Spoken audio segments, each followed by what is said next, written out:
Hey guys, welcome back to Clownfish TV. This is Neon. I am here with Geeky Sparkles. Hello. And we've got another daily dose of dismal Disney for you. Yes. Well, it's interesting. So Disney's in another lawsuit, apparently. It's been going on for a bit. This time, they're getting sued over Genie Plus in regard to people saying that it was stolen from them. That's a patent argument. Okay. They had a patent on something similar, and they said it relates to Disney Genie Plus because Disney knew about it, and there's some other stuff going on, so we're going to talk about it. A major corporation stealing patent ideas? No, you didn't have to say major corporation, just Disney stealing ideas? Well, it's like everybody. Never. It's like everybody now. I mean, it's even Nintendo, they're suing people over alleged patent infringement. But yeah, let's talk about this. Before we get into it any further, please subscribe for more pop culture news, views, and rants, guys. You get woohoo if you do. Check out clownfish-.com. Go in there. Okay, we go in there. We got exclusive content, exclusive podcasts you won't find anywhere else. We also have exclusive merchandise. I'm a little slow. There we go. There we go. We got some new stuff in there. We got some hats. Well, the bubbly Steves are gone, but we do have some new stuff. Yeah, we do have some very sign popular. pins. Those bucket hats, for some reason, well, like I didn't know if they'd be popular. I thought they were kind of cool, but like people are buying them like crazy. So and the mugs too. And the mugs, yeah. You can choose your color. Also, if you guys want to support us on Locals instead, the same content, clownfishtv.locals.com. Okay, now to the point.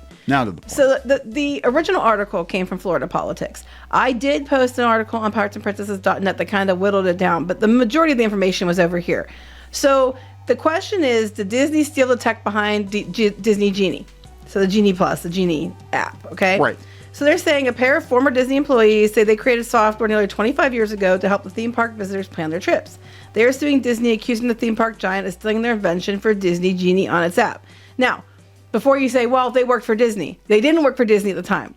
They worked for Disney, and then they left, and then they developed this after they left. So it wasn't when they were working at Disney. Well, now, here's the thing. I could actually jump in here and say that Disney stole this from the people that run, like, touring plans who, actually do track, like, wait times and stuff like that, and these different websites. Like, what they usually do is they wait until somebody else comes up with the technology, they prove it, and then they swoop in and take it. But I mean that's part of the argument. They're going to be they argue that other people were doing it too, so that it shouldn't matter if these people had a patent, kind of thing. That's right. Because other people did do it too, like touring plans and stuff. And I know when you heard about Genie before it was announced, you're like, this is going to put a stress on travel agencies because you don't need a travel agent anymore. Yeah, that was my understanding, and this was like back when we both did the Disney blogging, and like 2017 or so. Yeah, because I think they announced it officially in 2018. Yeah, and it was rumored that it was happening, and my understanding was that on the down low, Disney wanted to push travel agents out of the picture because they don't have to give them commission. You can book your own trip and everything yourself, because that was the reason people would use travel agents. It was pretty difficult to book a trip and make dinner reservations and all that stuff. And now they're like, no, we'll just push people to the app. They can do it all themselves, and we get to pocket all the money. Yeah. So anyway, there's this lawsuit going on, okay? And Agile Journey is, I guess, the company they're under with their patent.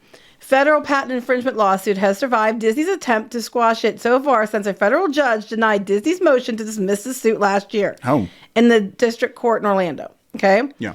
And then patent litigation say they aren't surprised by that because usually it goes down to the patent court for this, the USPTO for it. And they said that there's going to be a trial on January 14th. All right? Okay. So it's going to be, the trial is paused of federal civil proceedings, which is completely separate, which could be a good strategy for Disney. And they say because it drags out litigation expenses for Agile Journeys. That's how they do things. Yeah, that's this how is typical Disney. Yep. We're going to try to run you out of money. We could be wrong completely. It could be complete asshats who did exactly what you said. Not saying they did, but they in the past they have been. And their go-to is, well, we'll just run them out of money in court. And then meanwhile, they're raising prices on guests so they can have money to, pay for this shit. Right. So they said in December 2022, Michael Eaton and William Redmond, who are the ones who developed it, so they developed the idea in the early 2000s. Theme parks can be confusing and overwhelming for first-time visitors. And they said it gets more complicated if you have a baby, a wheelchair, et cetera, et cetera. So they came up with a system. They said deciding what to do first, where to go next, and how to plan a busy day in a crowded venue could be a challenging task, their lawsuit said. Computerized itinerary generator tools existed at the time, but they were generally crude and lacking the functionality to be particularly useful to visitors. We're talking early 2000s, right? Yeah. So in 2001, they filed a patent for their thing right here. You can see some of the things they have: select party size. Look at that old phone. Yeah, they're talking about who's in your party and that kind of stuff. Right. So they said they filed in 2001. They got the patent issued in 2007. It was called the 983 patent. Okay, so this is where this is all hinging on. Okay, it was originally developed on this Palm device. Oh my God, yeah. Which looks foreign today, yes, because it's like really old, like 2001, guys. So they said there was no secret to Disney. Here's where it comes in. Disney knew, according to the court documents, and they have emails to prove it. In 2002, after they filed for the patent, but they hadn't got it yet, Redmond spoke on the phone to the director of Walt Disney World's IT New Technology Group about the software. According to the lawsuit, included emails. Disney sought to get its own patent for something like this in 2008, but failed because of their existing patent. So Disney knew about it in 2022 or 2002. Gosh, time flies. And they tried to patent something like it in 2008, but they got beat by them because they got it filed the year before. Yeah. So this is the thing. Like, a lot of it when it comes down to these kind of lawsuits is, especially when it comes to trademark and patents, did the other party know about it? Right. In this case, they can prove it. They can prove it. Right. And this was, speaking of go ahead and say it. Lawsuits and Disney, we actually had a lawsuit with our former partner, the other website that we talked about. And basically what blew up her case was she completely knew about there was all kinds of paper trail evidence. Yeah, about our trademark. In fact, she CC'd her lawyer in on correspondence about our trademark. And the lawyer knew before the lawyer filed it, which had got the lawyer in big trouble. So the lawyer had to remove herself from the case because she would perjure herself if she said, because one of the big things when you file a patent or a trademark with the USPTO is, are you aware of this particular thing existing, this name existing, somebody using it in trade, or this particular invention existing?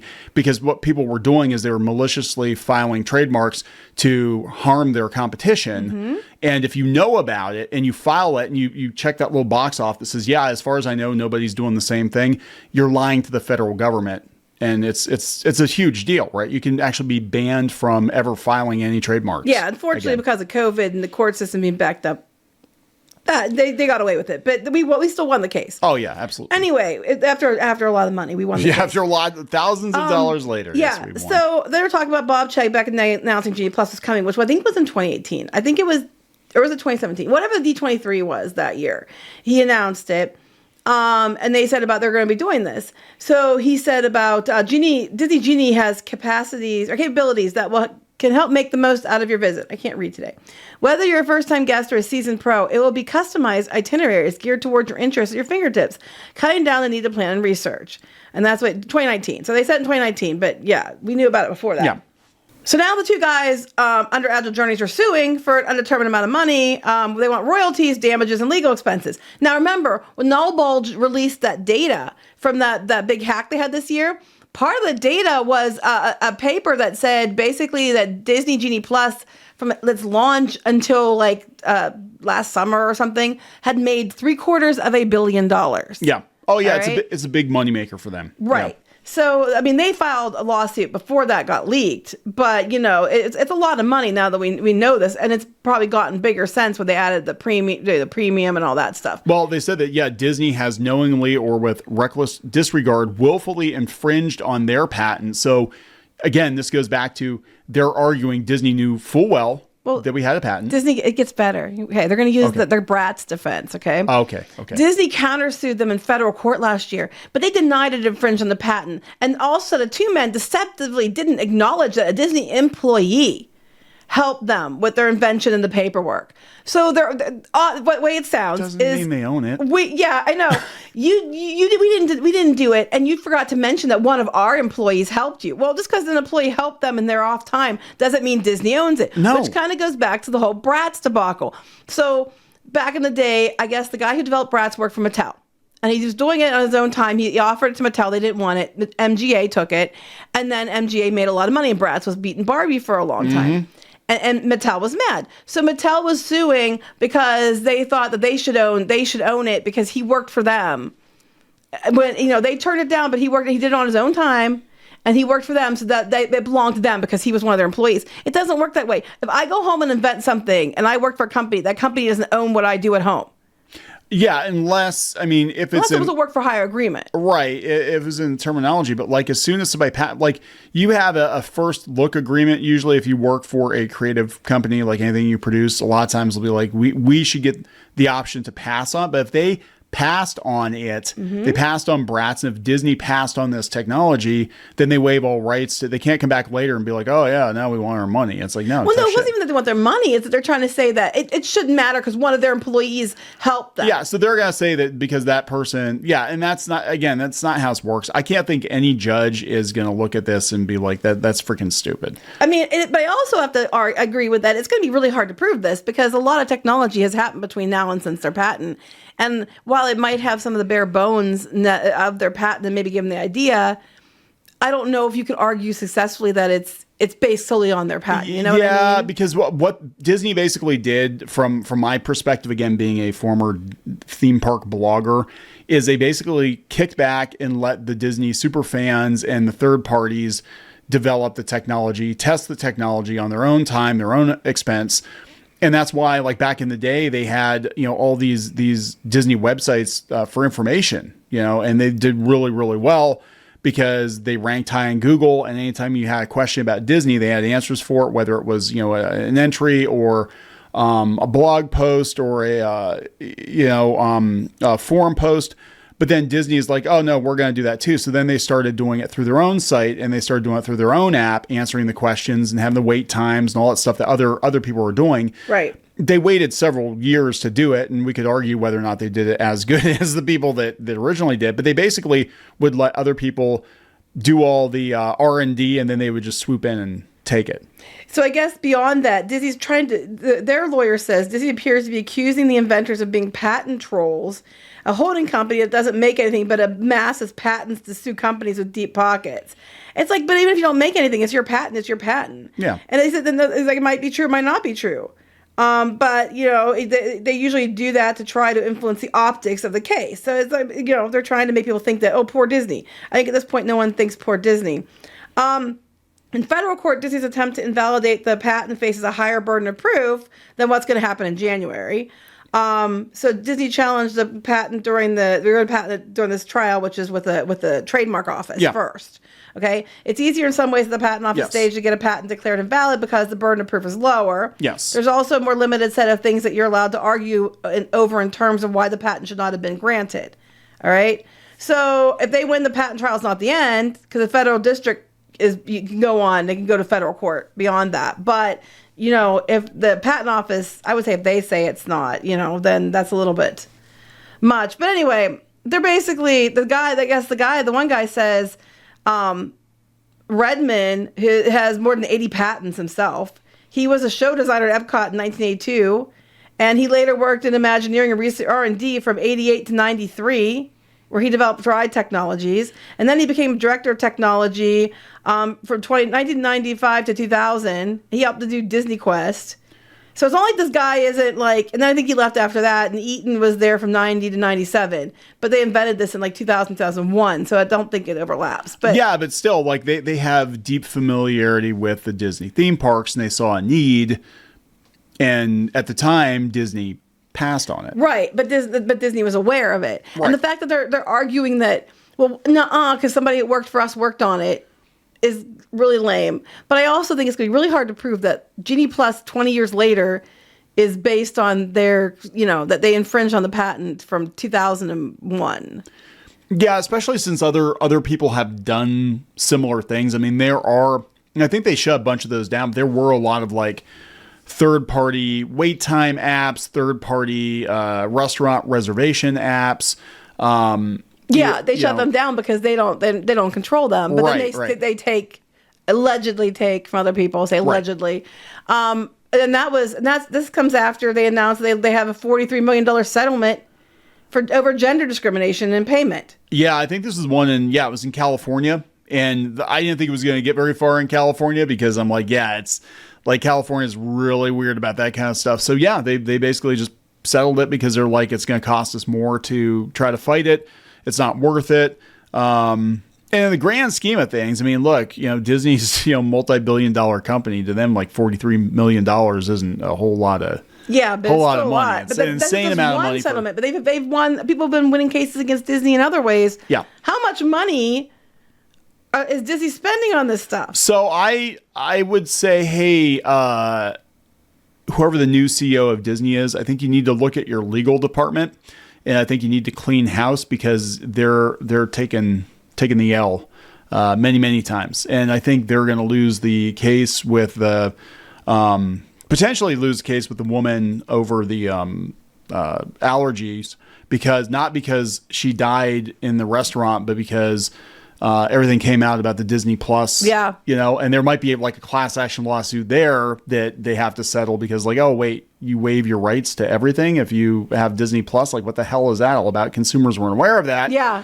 Now they are. And like all this other stuff. And it's like nickel and dime. But the thing is that like, I guess it's kind of poetic justice because Disney is so highly litigious themselves that having them get sued for like every little damn thing. And I mean, I understand after a while, you're a big target, you got a lot of money, you're going to get sued, but they go out of their way to antagonize people and businesses with lawsuits themselves. Now they're getting hammered. Yeah, I know. Every time there's lawsuits. A tax bill, Yeah. Real quick, before we wrap this up, this is funny. Do you want to know what... Okay, so among the allegations, the plaintiffs claim that Disney, before 2018, employed an enterprise-wide compensation policy of paying women lower salaries than men. According to the plaintiffs, Disney did this in part because Disney would base starting pay on prior salary, which historically includes gender-based disparities. So Disney's excuse was, we're going to pay you lower off of your salary from before because you were paid lower there as a woman. I'm like, well, wasn't Disney supposed to do better? I'm sitting here thinking, like, is it in the employee handbook, if she has a vajayjay, lower her pay? Yeah, well, I mean... Lower her pay. If she has a vajayjay, that's like hey from Moana. Yeah, there you go. Lower her pay. We're going to talk about Moana here shortly. Anyway, are we going to wrap this up? Yeah, there we go, guys. Disney getting sued. Disney suing people. Lots of lawsuits. Yeah, I would love to know what I'm sure somebody has the figure. I'd love to know if they spend on legal every year. I'm sure it's insane. Astronomical amount of money. And they'll probably spend more on that than they are on their theme parks. Yeah, keeping their theme parks maintained. They're like, it looks like crap. Are we going to wrap this up? Yeah, let's wrap it up. Please subscribe for more pop culture news, views, and rants. We'll talk later. Bye.